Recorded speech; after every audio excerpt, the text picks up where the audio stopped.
ते सारे श्रेय आमच्या कामधेनूला जाते. कामधेनूमुळे ते सारे शक्य झाले. कामधेनूला? हो, कामधेनूला. कामधेनू तर व्यक्तीची काय आणि श्रेयाची मात्र इतकी कशी होऊ शकते?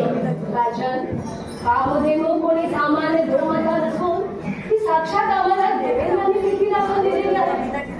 आज आपला जो आदरात निर्णय झाला तो या कामधेनूमुळे. आपण जी इच्छा या कामधेनूपाशी करू ती लगेचच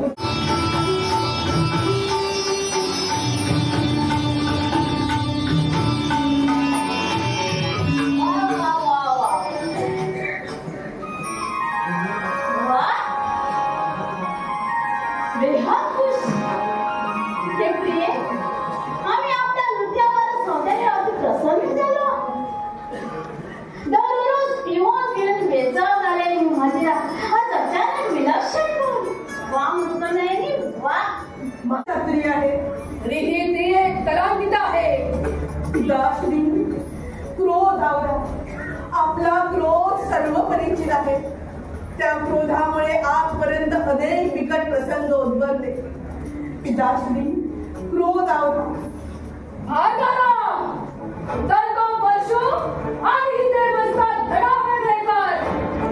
पिताश्री, माझी तुला आज्ञा आहे. पिताश्री, पुत्रालाच मातेचा वध करायला सांगणारी केवढी ही गंभीर आज्ञा केली आपण. गंभीर असली तरी ती आज्ञा तुला मानावीच लागेल. त्या जन्मदात्याच्या आज्ञेचं पालन तुला करावंच लागेल. पिताश्री, तुझा तो परशु आणि धनुष ठेव माझ्या चरणापाशी आणि कर क्षमेची याचना.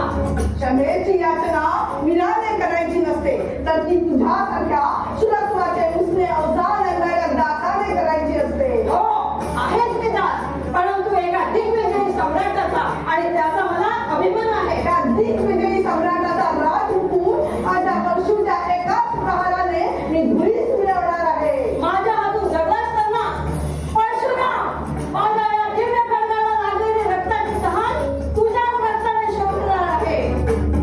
स्वतःच्या पराक्रमावर अवांतर विश्वास बाळगणाऱ्या वैरण्या, तुला मरायची एवढीच घाई.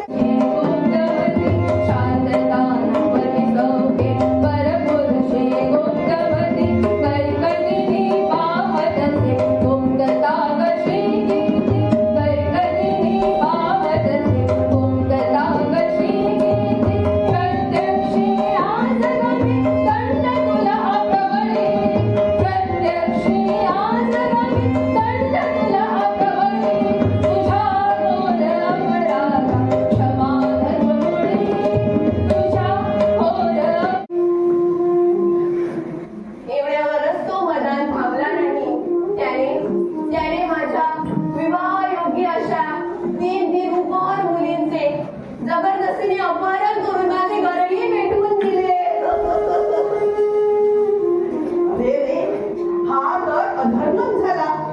गुरुवर्य, सहस्त्र अर्जुन आणि त्याच्या त्या मांडलिक राजांच्या बेबांधपणाला वेळी सवार घातला नाही तर अधर्म वाजून लोकांचा धर्मावरील विश्वासच उडून जाईल. प्रजा ही राजाची अपत्ये असतात, परंतु त्याच प्रजेला लुटणाऱ्या क्षत्रियांची उन्मत्त सिंहासने आता उलटून टाकलीच पाहिजे. माझ्यासारखी असंख्य तर मी माझा सूड घेईन. या जबरदस्तीला ठार करूनच मी इथून जाणार आहे.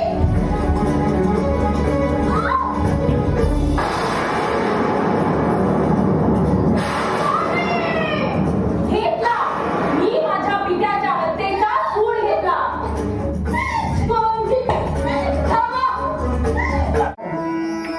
आपल्या आज्ञेनं या क्षणी अंगावर असलेली शस्त्र आणि अंगावर घातलेली वस्त्र सोडून जे जे काही माझं आहे, धनद्रव्यासहित मी जे जिंकलं आहे त्या सर्वाचं दान आपल्या हातावर गुरुदक्षिणा म्हणून मी गंगा जलाच्या साक्षीने अर्पण करणार आहे. त्याचा आपण स्वीकार करावा.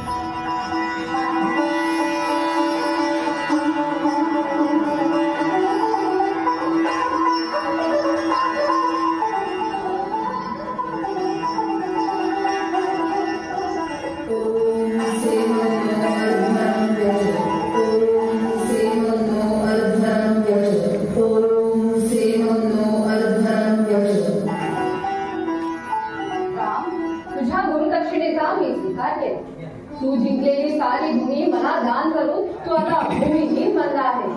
तेव्हा या क्षणी तू या भूमीचा त्याग करायला हवा. गुरुदेव, होय राम, माझी तशी इच्छा आहे व आज्ञा आहे.